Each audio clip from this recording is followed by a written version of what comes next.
બોલો, ગાંધીજીના આશ્રમમાં ડીજેના તાલ અને ફિલ્મી ગીતો કેમ વાગી રહ્યા છે? આ દ્રશ્યો જે તમે જોઈ રહ્યા છો તે કોઈ પાર્ટી પ્લોટના નથી, પણ મહાત્મા ગાંધીજી દ્વારા સ્થાપિત કોચરબ આશ્રમના છે, જ્યાં ગાંધીજીની સાદગી અને અહિંસાના મૂલ્યોનું પ્રતીક મનાતા આશ્રમમાં ડીજેના તાલ અને ફિલ્મી ગીતો સાથે ખાનગી કાર્યક્રમ યોજાતા મોટો વિવાદ છેડાયો છે.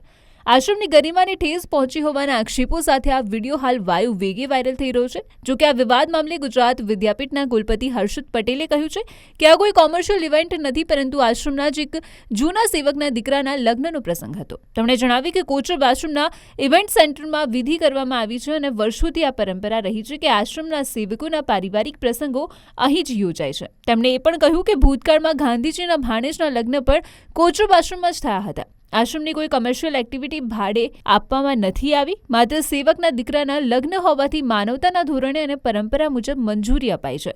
જોકે લોકોમાં સવાલ તો ઉઠી જ રહ્યો છે કે શું ગાંધી આશ્રમ જેવા પવિત્ર સ્થળે ફિલ્મી ગીતો અને ડીજેનો ઘોંઘાટ યોગ્ય છે? સેવકના પ્રસંગ સામે વાંધો નથી, પણ પ્રસંગની રીત ભાત અને ગાંધીવાદી મૂલ્યો સાથે મેળ નથી ખાતી.